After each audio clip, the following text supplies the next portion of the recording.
Et bonjour à tous, bonjour à toutes, bienvenue dans ce nouveau numéro d'Avantis. On est très content de vous accueillir comme chaque semaine, et ce, malgré la première défaite du gym cette saison, 1-0 face au FC Nantes. Le FC Nantes, décidément, destructeur d'espoir et de goût de vivre des supporters niçois depuis déjà bien des années, mais sur ces 2 dernières années, c'est vrai que ça commence à devenir un peu récurrent. Alors il fallait bien que cette première défaite arrive cette saison de toute façon, on ne s'attendait pas forcément à ce que ce soit ce week-end, mais bon voilà, c'est fait. Maintenant, on va pouvoir un peu parler football, parce que nous, on a vu le match, contrairement à la plupart des gens de la presse nationale qui annoncent déjà la fin de l'escroquerie au GC Nice et tout ça. Mais bon, on a laissé passer exceptionnellement un peu plus de 24 heures après l'émission pour vous laisser savourer un peu les autres réactions. Voilà, passer un peu le drama et aussi les véritables drames qu'il y a eu hors terrain, bien entendu, et ceux-là, on les comprend. Maintenant, parlons un peu peut-être football quand même. J'ai le plaisir pour cela d'accueillir avec moi Jérémy. Salut Jérémy, comment ça va?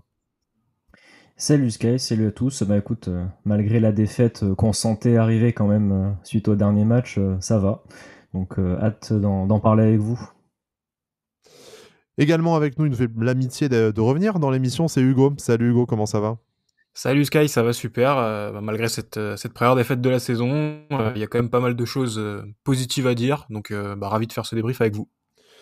Bon voilà, hein, malgré la défaite, on sent que, et ça va être le premier sujet, je pense que le mood n'est pas non plus tout à fait au catastrophisme. Ça ne fait jamais plaisir, d'autant plus face au FC Nantes, hein, décidément, des fois, ok, merci, vous nous avez débarrassé d'Andy Delors, mais c'est quand même pas une raison pour systématiquement nous déprimer rencontre après rencontre. Mais voilà, première défaite de la saison, fallait bien que ça arrive. C'était peut-être pas sur le match et l'adversaire qu'on imaginait, messieurs, mais à la fois, bon, rien de très grave. Le GC Nice reste solidement accroché à sa deuxième place du classement. Ce n'est qu'une défaite, 1-0. On reste large meilleure défense de France et d'Europe.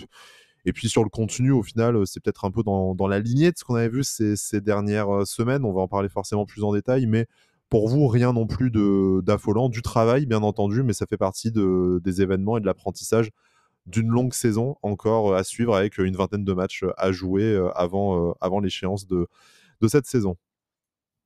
Ouais, c'est à peu près ça pour moi. Alors je me suis jamais hypé, comme on dit, malgré les très bons résultats qu'on a depuis le début de la saison. Et malgré ces défaites et ce match qui est dans la lignée des deux autres matchs contre Toulouse et Montpellier, qui est très moyen, voire mauvais dans le contenu, il faut quand même féliciter l'équipe pour ce début de saison qui est quand même très réussi. Donc voilà, on reste deuxième. Même si tout le monde est gagné derrière, on est encore tranquille, on va dire. Il y a pas non plus de catastrophisme à avoir. Donc voilà, On je me suis avance, hein, sur jamais la première enflammé. place non européenne, donc bon, très clairement, Voilà. qui est l'objectif C'est, de la saison, on a de quoi voir venir. ouais, de toute façon, on savait qu'on allait perdre à un moment donné. Je m'attendais à ce que ce soit contre Montpellier, soit contre Nantes, honnêtement, parce que c'est toujours compliqué de jouer contre ces équipes-là. Après, voilà, comme j'ai dit, je m'enflamme pas, je me suis jamais enflammé depuis le début de la saison, et là, je vais pas commencer à stresser ou à céder au catastrophisme parce qu'on a perdu un match. Ce qui m'inquiète un peu plus, c'est surtout le contenu des matchs depuis 3 matchs, comme je le disais, où on montre vraiment très peu de choses dans le contenu et où je trouve que qu'on est un peu trop sur nos acquis des matchs qu'on a réussi. Donc je pense que cette défaite aussi va faire un peu de bien aussi pour se remettre les idées en place et aussi ne plus se mettre de pression sur des records, sur le fait de pas prendre de but, de ne pas perdre. Bon, au moins là c'est fait, on va dire. C'est ça qui est positif entre guillemets, j'ai envie de dire. Donc non, voilà, même si tout le monde a gagné derrière, ça va pas tourner dans notre sens tous les week-ends. On a eu quand même beaucoup de chance depuis le début de la saison, il faut pas l'oublier dans ces résultats-là. Moi, comme je l'ai dit, le but c'est d'être dans les places européennes. Mon but c'est pas d'être sur le podium deuxième, voire même premier comme j'ai pu le voir. Donc on va pas jouer dans la même cour que Paris et Monaco cette année à part miracle. Donc ce sera un exploit. Donc non, voilà, défaite qui était quand même frustrante, surtout du point de vue du contenu, à mon sens. Mais voilà, on va voir contre Reims.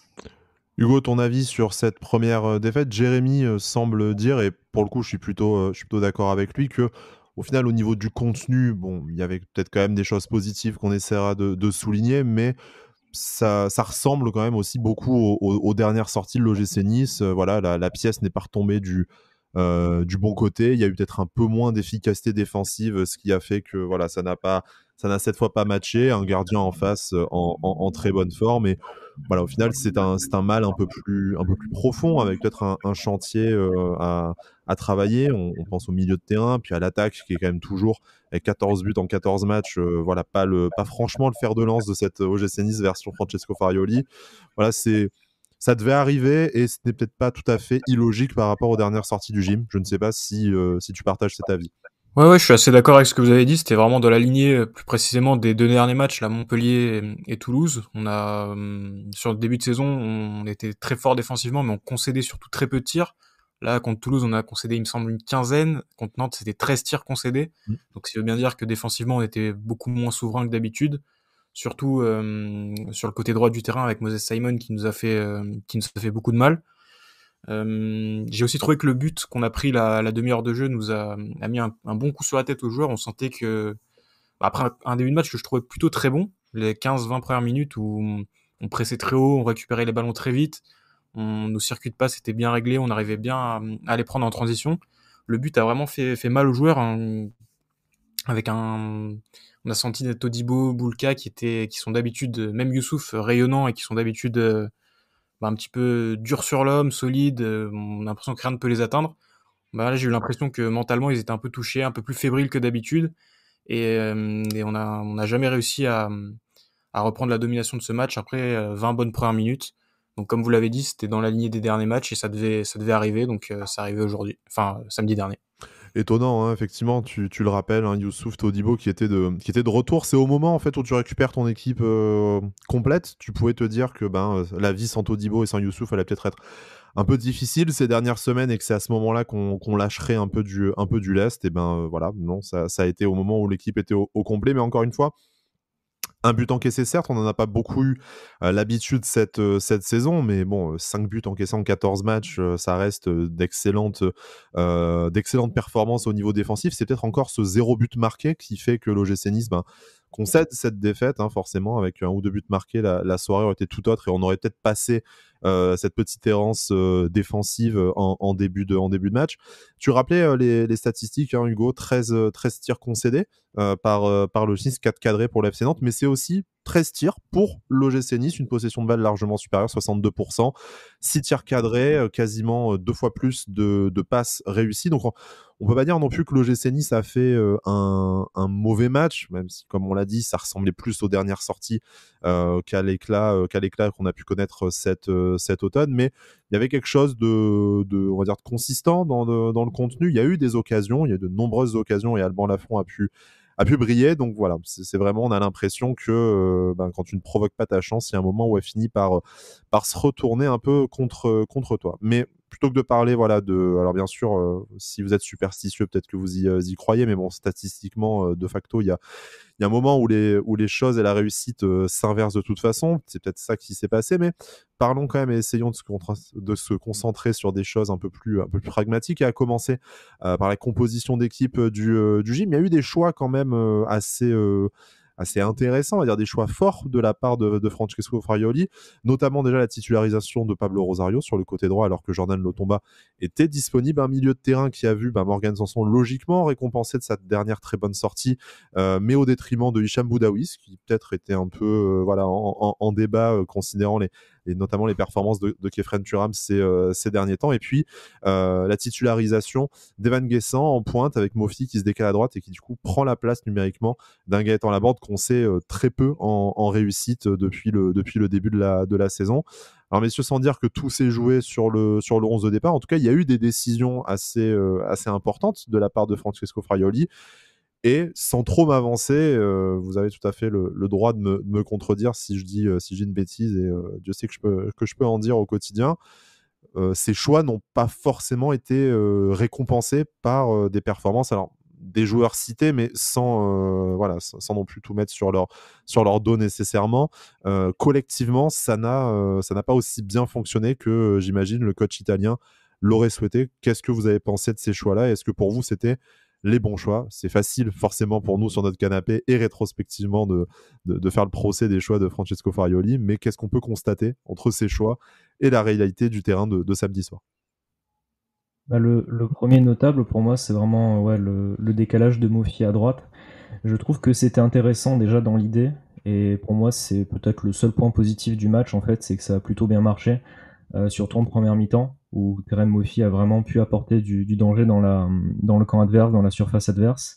C'était vraiment pas mal, il a pu combiner quelques fois avec Guessant, et je trouvais que c'était vraiment une bonne chose, parce qu'on l'a plus vu, je trouve, sur ce match-là que la plupart des matchs cette saison. Donc c'est quand même une bonne nouvelle. Donc c'est une bonne idée, une bonne solution aussi, je trouve. Ça donne aussi du temps de jeu à Van Guessant qui le mérite par ses entrées. Après, quand il est titulaire, je trouve que pour l'instant, il prend pas trop sa chance pour le moment. Il a eu cette chance-là et contre Clermont. Il a pas fait des mauvais matchs à chaque fois, mais on l'a pas assez vu, je trouve. Après, l'autre changement, c'est Rosario arrière droit. Donc, c'est vrai que sur les matchs où il avait dépanné à ce poste-là, ça s'était quand même plutôt bien passé. Il avait fait le travail et on le remercie pour ça. Par contre, c'est vrai que le remettre titulaire, c'était un petit peu étrange, je trouve, sachant que sur le côté gauche, t'as quand même Moses Simon, côté gauche nantais. T'as Moses Simon qui est quand même le meilleur joueur offensivement, je pense, avec Mostafa Mohamed à Nantes. Donc dans l'idée, il me semble que voilà, Rosario revenait beaucoup dans l'axe au milieu de terrain quand on avait le ballon. Youssouf redescendait et du coup ça laissait un peu plus de place pour Morgan Sanson plus haut sur le terrain. Dans l'idée, c'était pas mal. Après, je trouve que ça a pas du tout marché parce que on a été complètement déséquilibré à droite et du coup le milieu de terrain était un petit peu désorganisé. Le milieu de terrain, j'en reparlerai, mais je trouve encore une fois que ça allait pas du tout, excepté Morgan Sanson cette fois. Donc voilà, c'est vrai que des changements plutôt un qui a marché, je trouve, une bonne idée, l'autre qui était un petit peu risqué, je trouve, au vu du côté gauche nantais, notamment avec Moses Simon. Donc bon, c'est bien d'avoir testé. Après, je pense qu'on reparlera des changements, mais moi, c'est plus le fait aussi d'avoir changé 3 fois d'arrière droit pendant le match qui est quand même un petit peu problématique. Donc c'est un peu un effet domino. Je trouve que les changements, ce changement en défense a un peu impacté le milieu pendant le match aussi.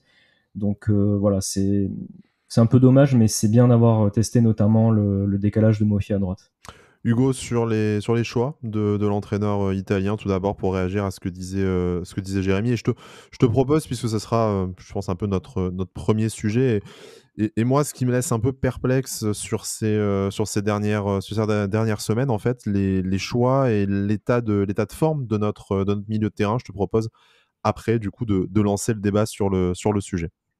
Ouais, bien sûr. Bah, je suis assez d'accord sur tout ce qu'a dit Jérémy. C'était surtout sur le poste de latéral droit.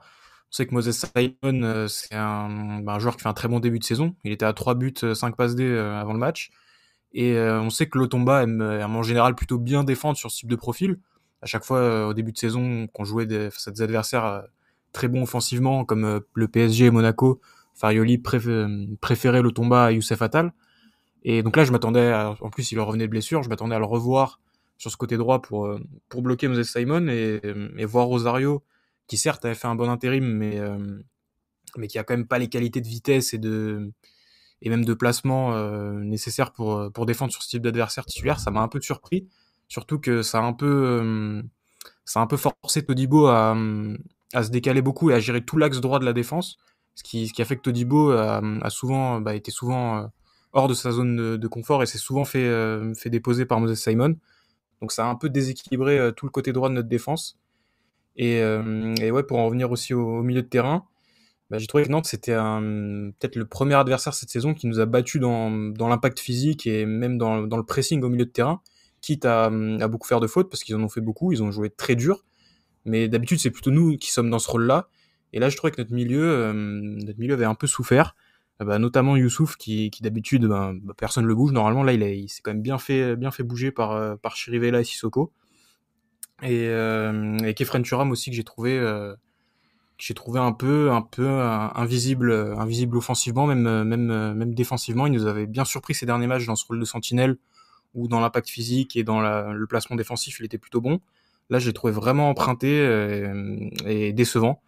Donc ouais, comme ce qu'a dit Jérémy, milieu de terrain compliqué, qui du coup a créé un décalage et a permis à Nantes de nous prendre plusieurs fois en transition, là où en ce début de saison on évitait souvent les transitions grâce à notre milieu de terrain. Le milieu de terrain, on a l'impression quand même qu'on a un certain choix du roi depuis le début de la saison. Alors on a parlé voilà, de ces ces 4 hommes qui sont un peu plus avancés dans la hiérarchie, hein, Youssouf, Kefren Turam, Morgan Sanson et Hicham Boudaoui. Alors bon, chacun a ses préférences et on ne les cache pas dans cette émission naturellement, mais au-delà de nos préférences personnelles, c'est vrai qu'en fait au début de la saison, on se disait c'est bien d'avoir ce luxe-là, il y a eu des performances très intéressantes individuellement et collectivement de ce milieu de terrain. On sait qu'il y a aussi d'autres joueurs, voilà, Sofiane Diop, hein, même si aujourd'hui blessé et un peu en dehors de cette question-là. Et puis un joueur comme Alexis Claude Maurice aussi, qui avait fait une bonne apparition, qui est quand même, je pense, assez loin dans l'équation à résoudre de ce milieu de terrain.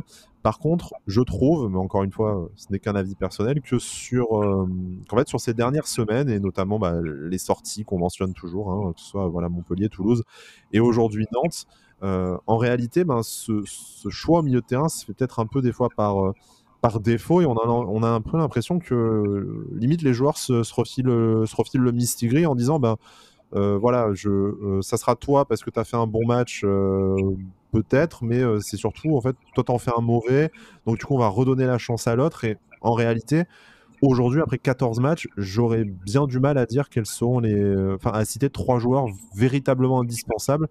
Et quand je dis indispensable, c'est par leur performance et non pas par leur ancienneté ou par leur statut.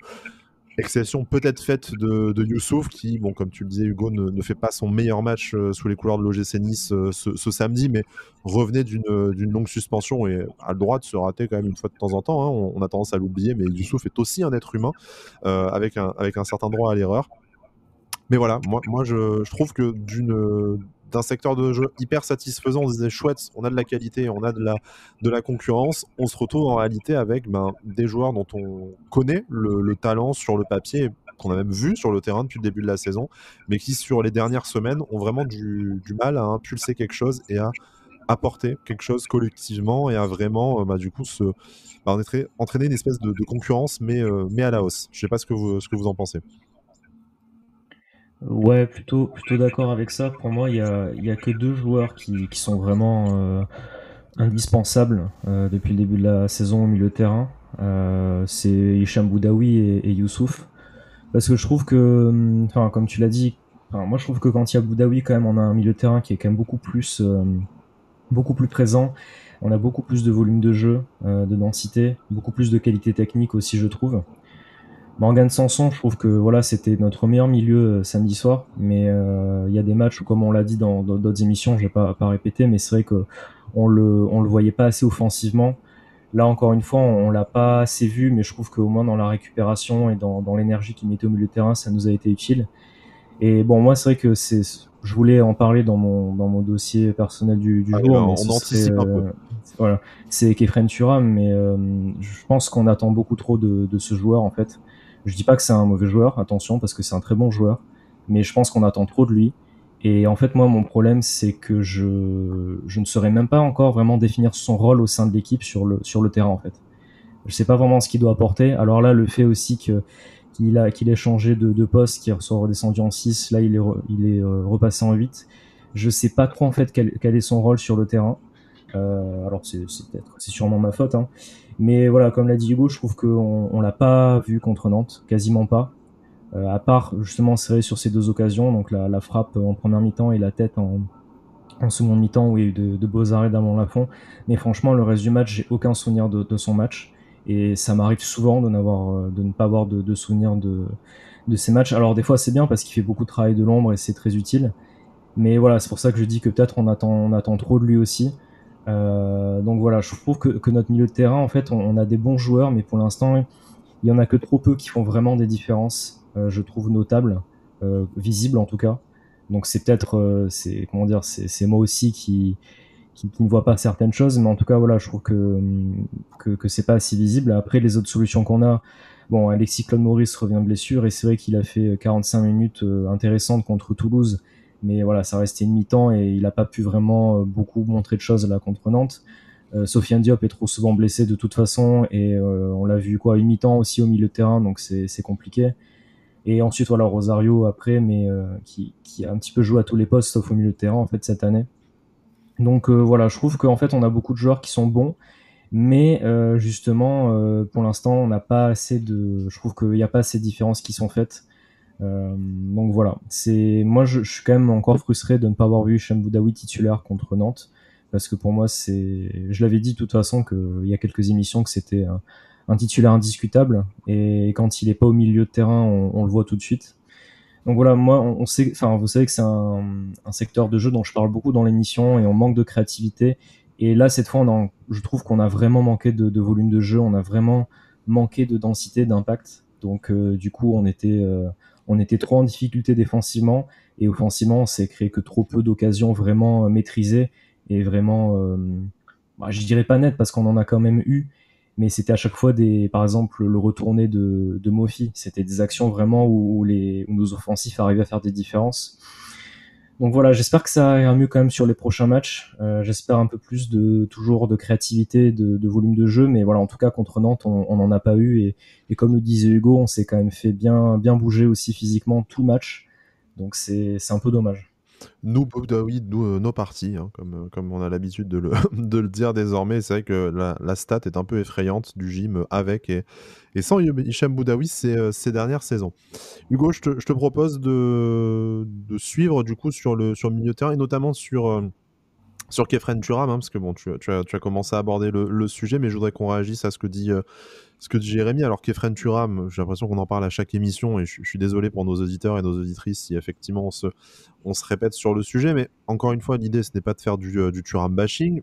Bon, encore que voilà, dire qu'il a fait un mauvais match, ça me semble pas être du bashing, et on peut légitimement se poser la question de savoir si on pourrait appliquer aussi un turnover et une concurrence à sa personne. Mais par rapport à ce que disait Jérémy, on en attend peut-être trop de Kefren Turam. On a parlé de son statut de néo-international, mais plutôt que de revenir là-dessus, je voudrais peut-être essayer de formuler la question autrement, et de dire, est-ce qu'en fait Kefren Turam n'est tout simplement pas arrivé au plafond de sa progression, et non pas de sa progression, de son talent en tant que joueur, mais simplement de sa progression et de là où il peut mener l'OGC Nice. Est-ce qu'en fait c'est peut-être un joueur qu'on attend, qu'on espère être un patron au milieu de terrain, le genre de joueur qui va dicter son tempo à toute l'équipe? Peut-être que ça n'a fait pas partie de ses nombreuses qualités, et qu'il sera excellent dans un club plus huppé que l'OGC Nice, mais avec d'autres tauliers autour de lui. Voilà, c'est une idée, c'est une piste que je lance là. Est-ce qu'au final, on n'a pas besoin d'un métronome, on n'a pas besoin d'un patron milieu de terrain, comme pouvait l'être un Mika Seri dans ses meilleures années, comme pouvait être la version prime d'un Willan Cyprien, par exemple. Et en fait, là, aujourd'hui, on n'aurait que de très bons lieutenants au final, et il nous manquerait vraiment ce dynamiteur qui est capable d'emmener tous ces excellents joueurs de ballon et ces excellents soldats derrière lui. C'est peut-être ça qui manque, et qu'on peut appeler créativité, qu'on peut appeler voilà, peut-être caractère ou grinta, je ne sais pas. Mais il manquerait aujourd'hui à l'OGC Nice un véritable patron au milieu de terrain, comme il en faut un par ligne normalement dans une équipe, pour vraiment franchir ce cap et aller accrocher la plus belle des compétitions européennes. Patron, je sais pas vraiment, mais c'est sûr, c'est qu'il nous manque, comme vous l'avez dit tout à l'heure, ce profil vraiment technique et créatif. Parce que je trouve qu'on a beaucoup de joueurs qui se ressemblent en fait au milieu de terrain. T'as Youssouf et Rosario dans ce rôle de sentinelle, dur sur l'homme, capable de s'intégrer à la défense. T'as Sanson et Boudaoui qui sont plus petits gabarits, mais très très bons à la récupération, la petite touche technique et en projection. T'as Kefren Turam qui est donc ce profil percutant et casseur de ligne, mais t'as pas ce profil technique un peu Alexis Claude Maurice, quand il est rentré à Toulouse, on a tous été un petit peu choqués en mode wow, c'est quoi ce milieu de terrain technique. Ça fait du bien de voir une touche de touche et d'avoir cette petite touche justement technique pour débloquer les actions au milieu. Donc je trouve que le problème de notre milieu, il est plus là, il est plus sur le manque de diversité dans les profils, et le fait qu'on ait plusieurs joueurs d'un niveau semblable, mais tous plus ou moins dans le même profil, plutôt que cette différence. Et sur le cas Thuram, je ne sais pas s'il est arrivé à son plafond, parce que je trouve qu'il a bien progressé cette saison dans l'aspect défensif du jeu, dans l'aspect même intelligence tactique. Mais je trouve que là où il progresse pas du tout, c'est sur la régularité de ses performances. C'est toujours un petit peu comme ça. Il y a toujours des séquences de matchs où il va être très bon, très, très impactant, balle au pied et sans ballon. Et des matchs comme à Nantes où tu le vois plus, il fait pas les efforts. Il va toujours nous faire 2-3 percées, mais qui vont directement dans le mur et sans intelligence de décaler ou de sentir le jeu. Donc c'est plus là où ça commence vraiment à me déranger, c'est que ça fait quand même 3-4 saisons qu'il est titulaire dans l'équipe et je trouve qu'il progresse pas dans la régularité et ça risque de lui poser problème s'il veut vraiment rejoindre un club de très haut niveau, c'est que c'est un bon joueur par séquence mais qui a du mal, même sur l'ensemble d'un match, à maintenir le même niveau de performance. Oui. C'est peut-être pour ça aussi qu'il n'est pas encore parti cet été. Toujours bien placé dans les shortlists des top clubs européens, mais jamais vraiment d'offres fermes qui arrivent sur le bureau de Florent Ghisolfi. Alors, tant mieux pour nous, on est très content de garder Khéphren Thuram, notamment dans ses meilleurs matchs. On espère l'accompagner encore un petit moment jusqu'au sommet de sa carrière, mais voilà, se pose la question un peu.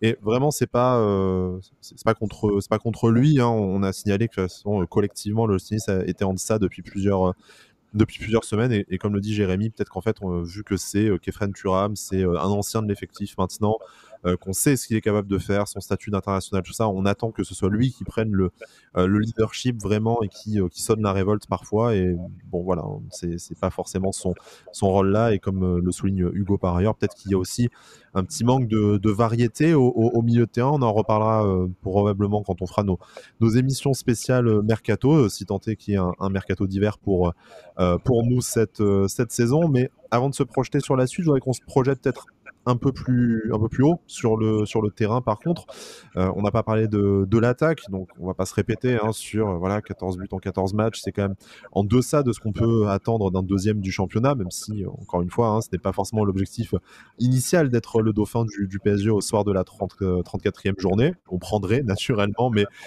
personne n'en voudrait à l'OGC si ce n'était pas le cas. Par contre, c'est peut-être dans l'animation offensive où se pose pas mal de questions. Il y a deux sujets que j'aimerais aborder avec vous. Le premier, allez, c'est peut-être le plus facile. Parlons de Terem Moffi. Terem Moffi titularisé à droite après plusieurs apparitions fin de match à ce poste inhabituel pour lui et où ces apparitions avaient été néanmoins très intéressantes. Du coup, logiquement, Francesco Farioli essaye de capitaliser là-dessus. Et c'est vrai que jusqu'à son replacement dans l'axe à l'heure de jeu lors de l'entrée de Gaëtan Laborde, on a vu finalement que Terem Moffi s'était procuré peut-être davantage d'occasions que ce qu'il avait l'habitude de ces derniers temps, depuis notamment le match face à Paris, mais malheureusement pas ponctué d'un but. Alors est-ce que c'est un attaquant qui malheureusement ne marque pas autant qu'on l'espérait par rapport notamment au prix de son transfert, à son statut dans cette équipe, ou est-ce que c'est Alban Lafont qui fait un match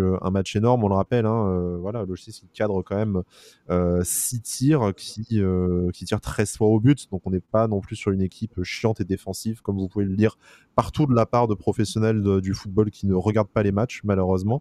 Mais c'est quoi là pour Terem Moffi? Le problème c'est ça y est, on a trouvé le poste où il était le plus efficace et ça viendra, on peut pas attendre de lui qu'il marque à tous les matchs, ou est-ce que pour vous il y a peut-être encore quelque chose à travailler sur sa place dans cet effectif et notamment peut-être aussi des profils un peu plus compatibles avec son jeu autour de lui pour mettre ses qualités en valeur? Moi, j'aimerais bien revoir Guessant dans l'axe et Moffi à droite en tout cas. Parce que comme je le disais tout à l'heure, je trouve que ça a plutôt bien marché, dans le début de match notamment. Et il y a quelques fois où vraiment Terem Moffi a su se créer des occasions un peu tout seul. Et j'ai en tête aussi un débordement qu'il arrive à faire en début de première mi-temps, où vraiment on l'a senti un peu plus en confiance. C'est lui qui il va dribbler, il tente des choses. J'ai trouvé beaucoup plus actif en fait. Et ça m'a bien plu. Donc du coup après, à voir aussi ce qu'attend de lui Francesco Farioli quand il fait jouer à droite, à voir aussi ce qu'il attend de lui quand il joue dans l'axe, ça c'est toujours les consignes, on peut pas trop savoir. En tout cas, sans essayer de prédire ce qu'on verra sur les prochains matchs. En tout cas, moi sur ce match-là, comme je le disais tout à l'heure, ça m'a bien plu. Et c'est vrai que je trouve que c'est une bonne alternative justement au fait qu'on a souvent parlé de Gaëtan Laborde à droite où c'était un peu compliqué. Là, c'est vrai qu'on a su trouver peut-être quelque chose qui déjà a bien marché contre Toulouse en seconde mi-temps, là qui a plutôt bien marché, on va dire. Donc je pense que ça peut être une bonne idée. Et surtout qu'on trouve quand même plus Mofi dans la profondeur. Je trouve on l'a plus trouvé en profondeur sur ce match-là. On sait que c'est un des domaines où il est fort. Donc autant essayer de jouer là-dessus.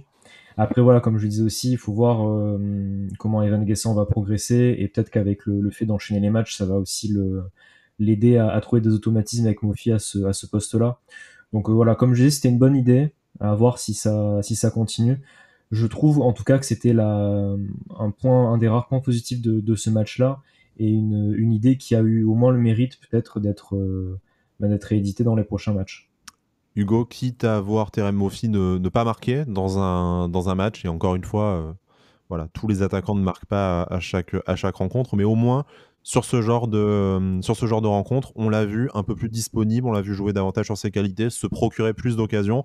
Très clairement, on préfère voir ça que les matchs où il est à 30 mètres de haut but, au milieu de 4 défenseurs adverses et où il tombe lamentablement parce qu'il n'a aucune solution. Là, au moins, on sent qu'en fait, il peut apporter quelque chose au collectif niçois et qu'après, il tombera peut-être pas toujours sur Alban Lafont qui fait le match de sa vie. C'est le genre de match qu'on attend de Terem Moffi quand il ne marque pas, mais au moins là, très clairement, on n'a pas grand-chose à lui reprocher au final.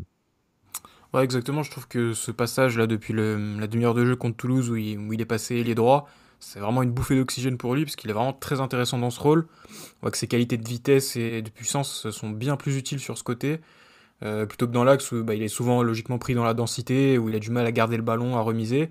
Là, c'est vraiment le poste parfait pour faire mal et avoir beaucoup plus d'espace. Maintenant, j'attends quand même plus de lui dans l'efficacité parce que même si tu l'as dit, Alban Lafont a fait un très gros match, notamment les gros arrêts sur son retourné ou même sur sa tête en fin de première période, il y a quand même deux énormes occasions en début de seconde mi-temps où il cadre pas. Il y a une tête sur un bon centre de Melvin Barr qu'il faut souligner d'ailleurs. Et en tout début de seconde période aussi, une reprise où une reprise assez compliquée où il est seul face au but mais qui s'envole largement au-dessus du but. Donc même si c'est mieux à droite parce qu'il a plus d'espace et il est plus impactant dans le jeu de l'équipe. On attend quand même plus de lui dans le réalisme. Encore une fois, au prix où on l'a payé et ce qu'on attend de lui. Là, il a quand même au moins 5 grosses occasions. Ce serait quand même bien d'en avoir une au fond sur la feuille de stat au final. Mais comme vous l'avez dit, très positif ce rôle d'ailier. Ça permet aussi d'apporter de la variété dans notre jeu offensif et de surprendre un peu les adversaires. Donc tant mieux.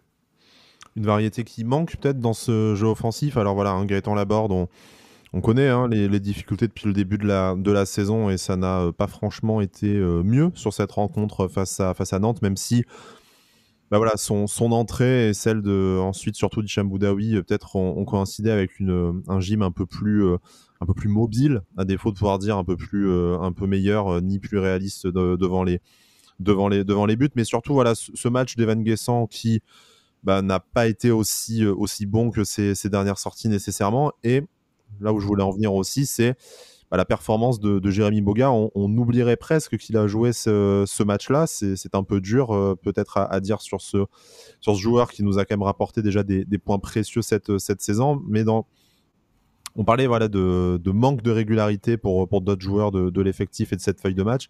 Là, vraiment, on a l'impression que depuis peut-être le mois de septembre et son retour de blessure, en fait, il y a deux Jérémy Boga. Il y a celui qui est capable de porter l'attaque du gym à lui tout seul. Et d'ailleurs, sans lui, il y a des matchs où très clairement, ça aurait été rideau devant.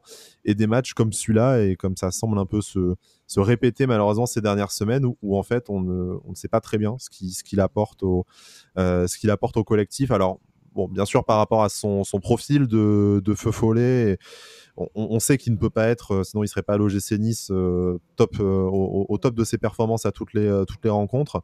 Mais en fait, on a l'impression vraiment que devant, on ne trouve pas du tout la bonne formule entre des joueurs qui n'ont peut-être pas le niveau, d'autres qui sont en crise de confiance et pour lesquels on n'arrive pas à trouver de place dans l'animation offensive, et ceux comme Terem Moffi ou comme Jérémy Boga qui ont du mal à se mettre au diapason et qui ont du mal à être régulièrement performants et en même temps pour vraiment créer une dynamique en attaque et des circuits préférentiels et plein de choses. On a l'impression que après 14 journées, on répète ça à chaque émission, qu'on a vraiment du mal à trouver. Ça n'empêche pas l'OGC Nice de se procurer des occasions. mais c'est souvent sur des exploits personnels ou voilà, des occasions qui malheureusement ne sont pas assez dangereuses pour finir au fond. Je vous demande pas de me trouver une solution toute faite là au mot offensif de Sinis, parce que si c'est le cas et si vous l'avez, ben, envoyez vite un texto à Francesco Farioli. Il n'y a pas besoin de passer par cette émission. Par contre, c'est peut-être vraiment, si on devait choisir quelque chose qui nous a déçus sur ce début de saison, une des rares choses sur laquelle on est insatisfait, c'est encore et toujours l'attaque. Et on a vraiment l'impression qu'entre l'entrée de Claude Maurice, l'entrée de Buonanni, l'entrée de Laborde, et ben en fait, c'est même compliqué d'imaginer qu'on a les solutions en réserve. Ouais, ben, déjà pour en venir à Jérémy Boga, c'est un peu comme le reste de l'équipe. Je trouve que depuis le match contre Rennes, ben, on le voit vraiment quasiment pas. Donc c'est assez décevant. Bon, la seule action que j'ai en tête de sa part, c'est vraiment en tout début de match où il arrive quand même à faire une belle différence et bon, il arrive à gagner un corner. Sinon, vraiment, honnêtement, à un moment donné, vraiment, je me rappelais même plus qu'il était là en fait sur le terrain parce qu'on le trouvait pas en fait. Alors après, il essaie de faire des efforts défensifs, on l'a vu, mais c'est vrai que offensivement, vraiment, on le voyait pas. Et c'est vrai qu'on s'est fait quand même la réflexion déjà contre Montpellier et contre Toulouse. Donc c'est un peu inquiétant et surtout on avait déjà dit, il me semble, c'était l'émission contre Rennes, que enfin, on avait un peu peur d'une dépendance aussi au fait que Jérémy Boga fasse de bons matchs ou pas. Là ça se vérifie quand même un petit peu sur le plan offensif, je trouve. Après pour l'attaque en général, le souci je trouve c'est qu'on joue pas avec assez de première intention. En fait, on est tout le temps en train de faire le dribble de trop, la passe de trop. On dirait que les joueurs essaient toujours de se faire des petites passes en mode oui, on maîtrise, tranquille, on est patient, on a le temps. Alors, des fois, c'est bien dans la construction de jeu quand tu es devant la surface adverse, c'est pas, je trouve, c'est pas tout le temps la bonne idée. Mais il y a plein de fois où devant le match, j'ai réagi, je me suis dit, mais c'est pas possible, il faut faire quelque chose à un moment donné. Alors, pas tenter des frappes de 30 mètres non plus, comme on a vu en fin de match, mais il y a des fois où il faut jouer avec un petit peu plus d'instinct, avec un plus de première intention. Un peu comme l'a fait Dante, comme contre Toulouse, où il fait cette très belle action avec Guessant. C'était peut-être la plus belle action du match et c'est quand même notre défenseur central qui a 40 ans qui l'a fait. Sa meilleure talonnade. Et voilà, mais voilà, enfin je veux dire sur ce match-là encore trop de fois comme je dis on joue pas assez en première intention et je trouve que c'est comme ça depuis le début de la saison. Les quelques fois où justement le seul joueur qui arrive à le faire c'est Jérémy Boga sur certains matchs.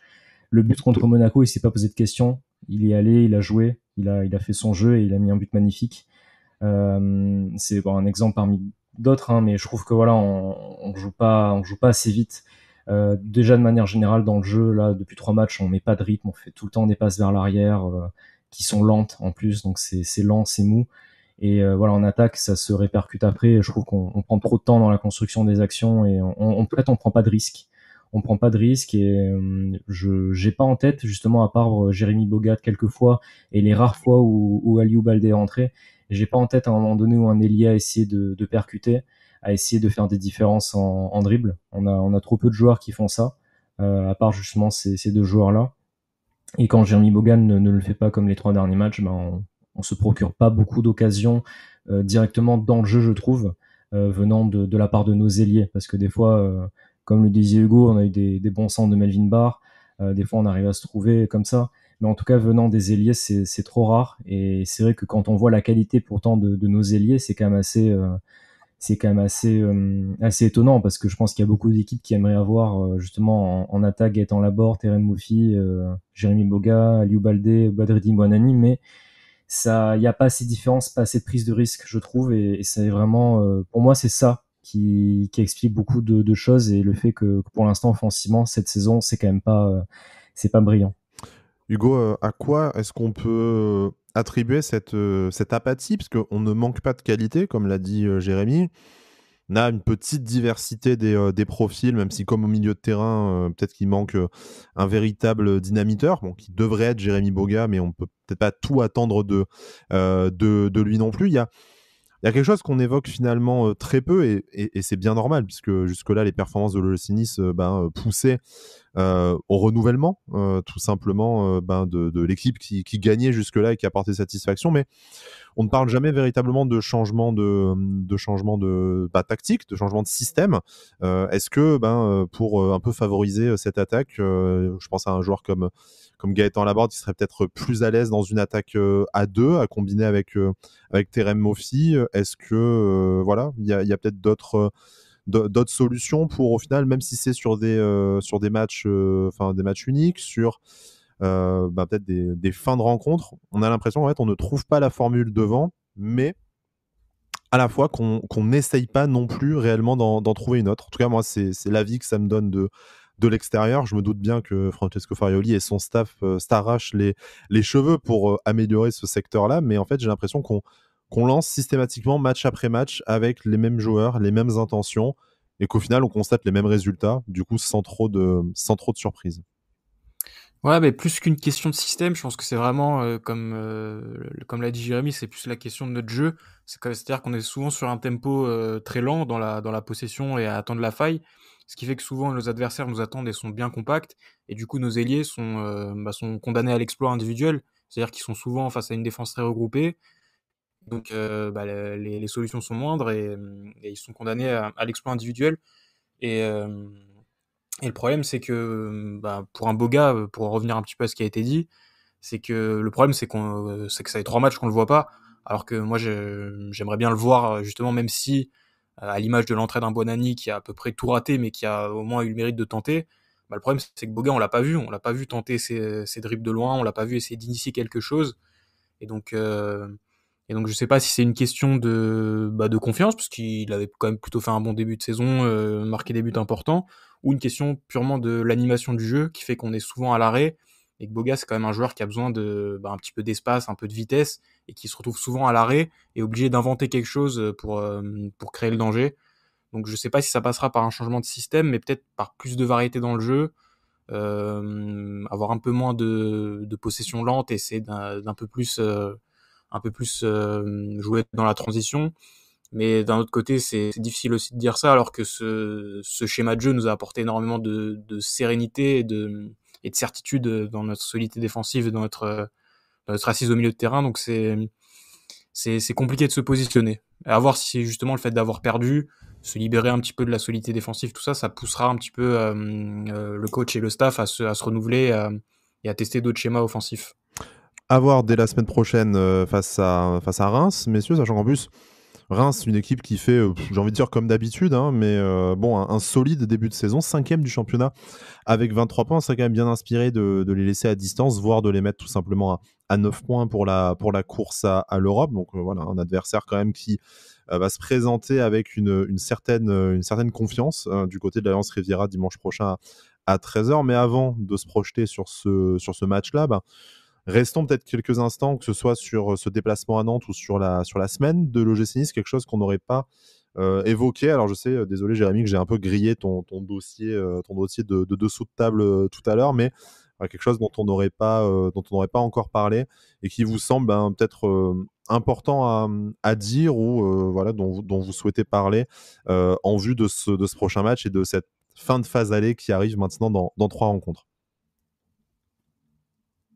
Je vais pas être très original du coup alors, mais qu'est-ce que vous avez pensé de l'arbitrage encore de ce match-là? Ou parce qu'on parle beaucoup de rythme aussi depuis tout à l'heure, mais je pense que l'arbitre n'a pas du tout aidé sur ce match-là. J'ai pas le nombre de fautes en stats, mais j'ai l'impression que le match a tout le temps été coupé par des fautes. Alors comme d'habitude, des fautes qui ont été sifflées alors qu'il y avait strictement rien, des joueurs surtout de Nantes qui sont à chaque fois venus râler auprès de l'arbitre. Et je crois qu'il y a un joueur de Nantes, il a fallu qu'il fasse je sais pas combien de fautes pour avoir un jaune, c'était assez incroyable. Donc voilà, moi c'est toujours un peu la même chose. Je sais pas ce que vous en avez pensé, si c'est moi qui exagère sur l'arbitrage dans notre championnat, mais moi j'arrive pas du tout. Je suis pas en accord du tout avec l'arbitrage dans notre championnat. Je trouve que c'est beaucoup trop, ça coupe beaucoup trop le jeu. Et des fois, il y a comment dire, les joueurs aussi en jouent un petit peu parce qu'ils voient qu'ils peuvent obtenir certaines fautes qui n'en sont pas. Et du coup, les matchs, je trouve, dans l'ensemble, cette saison en Ligue 1 sont quand même très peu intéressants, je trouve, depuis le début de la saison. Je dis pas que c'est que l'affaire de l'arbitrage, loin de là. Moins de Mais en buts tout cas, ça aide aussi, c'est pas tout le et ouais. problème au moment de renégocier Mm. les droits télé, mais effectivement. Mais voilà, enfin en tout cas, je trouve que l'arbitrage encore contre Nantes là samedi soir, c'était encore une fois compliqué et vraiment beaucoup de coupures qui n'avaient pas lieu d'être. Hugo, sans parler de complot arbitral non plus, hein, ce n'est pas le propos, mais Non, c'est pour toutes les équipes. voilà, Hein, oui. un arbitrage qui du coup hache davantage le jeu. On sait qu'il y a cette volonté de rendre le jeu plus attractif, puis ça c'est international aussi, d'augmenter le temps de jeu effectif du coup avec ballon sans les arrêts de jeu. Et en fait, on a l'impression que en France, et ça s'est vu sur ce genre de match, en fait, on va davantage augmenter au final le temps additionnel en fin de rencontre pour compenser ça, plutôt que de laisser davantage jouer. Et on sait qu'il y a certaines équipes peut-être qui avaient besoin de se rassurer, hein, Nantes avec ce changement d'entraîneur tout récent notamment, ou qui n'ont peut-être pas les qualités techniques que peuvent avoir certains joueurs de l'OGC Nice, qui vont pouvoir jouer là-dessus et qui vont pouvoir du coup jouer sur la frustration des joueurs niçois qui se sont bien rendus compte que ils étaient en deçà, hein. Il y a des cadres qui étaient moins bien et qui du coup, en plus de ça, ne pouvaient même pas essayer de développer leur jeu puisqu'il était systématiquement haché et arrêté. Ouais, moi je suis assez d'accord sur le constat de manière globale sur le début de saison. Après, sur ce match, j'ai pas eu trop de problèmes avec l'arbitrage. J'ai surtout vu une équipe de Nantes qui a volontairement, je pense, haché le jeu en commettant beaucoup de fautes pour couper nos transitions et nous empêcher de partir vite dans leur dos. Je pense notamment à l'action première mi-temps où Castelletto il fait 3 prises de catch sur Mofi qui partait en profondeur. Voilà, il y en a eu pas mal des actions comme ça où plutôt que de s'exposer à nos contres, ils ont commis beaucoup de fautes. J'aurais même trouvé qu'ils auraient mérité peut-être de prendre plus de jaunes.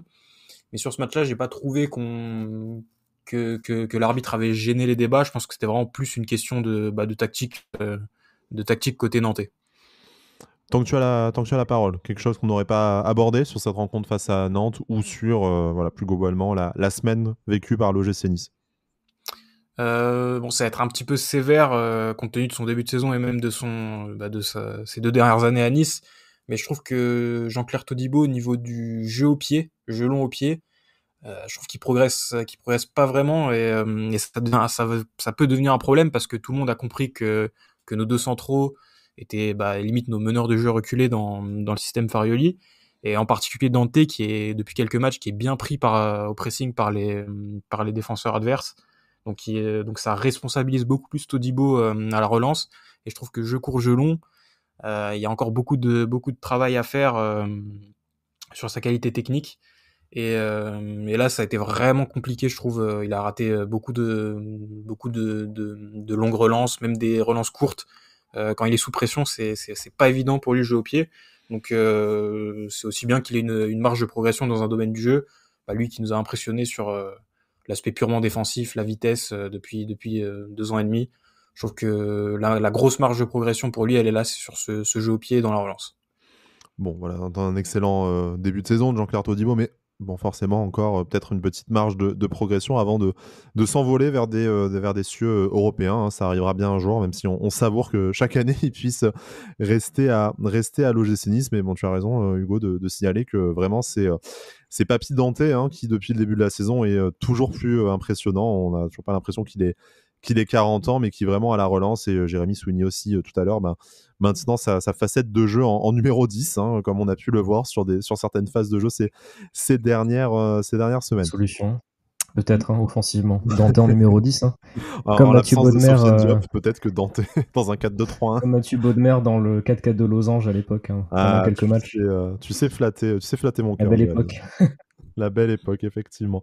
Messieurs, je vous propose d'en rester là d'ici dimanche prochain et cette rencontre face à Reims. Du coup, vous l'aurez compris, hein, une fin de saison, enfin de demi-saison en tout cas assez importante, puisque l'OGC Nice va jouer à la maison à la fois Reims et à la fois Lens, actuellement 5e et 6e de Ligue 1, donc des concurrents potentiellement à ces places européennes visées par Nice d'ici la fin de la saison, avec un déplacement entre les deux au Havre, qui pour l'instant fait un début de saison extrêmement correct pour un promu, notamment avec une 10e place. En tout cas, voilà, pas un déplacement beaucoup plus facile à jouer que les 2 derniers à Montpellier et à Nantes, qui n'ont pas non plus montré que l'OGC Nice était particulièrement au-dessus des débats face à ces équipes-là.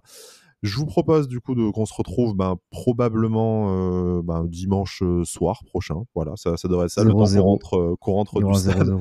Voilà, on espère débriefer autre chose qu'un 0-0. Jérémy, je vois que l'optimisme est toujours de rigueur, mais au moins Reims, c'est toujours 0-0. on est sûr de pas être déçu. Mais c'est vrai que c'est un peu l'ADN des Nice-Reims, ce 0-0. On serait choqués et déçus de l'inverse, même si on est évidemment preneur d'une victoire. En attendant, vous nous retrouvez un peu sur toutes les plateformes audio. Vous n'hésitez pas à vous abonner pour retrouver le podcast toutes les semaines automatiquement en notification. Si vous nous laissez un petit 5 étoiles ou même moins, mais avec un commentaire constructif, on est preneur. On essaye de faire participer de plus en plus de monde à l'émission, comme vous l'entendez. On essaye de faire tourner de plus en plus. C'est pas toujours facile de coïncider nos agendas et puis de faire un peu le test du matériel technique avec vous. Mais bon, promis, on essaye. Donc n'hésitez pas à nous envoyer un message si ça vous intéresse. Et si vous n'êtes pas forcément disponible régulièrement, participer à l'émission. Normalement, si tout se passe bien, pendant les vacances de Noël, on fera une petite libre antenne, comme on fait régulièrement, 2 ou 3 fois par saison, pour faire un peu passer tout le monde sur un bilan de cette demi-saison et se projeter sur la deuxième partie et sur le mercato hivernal. On n'est pas encore là, d'abord c'est Reims, et le temps de vous souhaiter une très bonne semaine. D'ici là, Issa Nissa. Issa Nissa. Issa Nissa.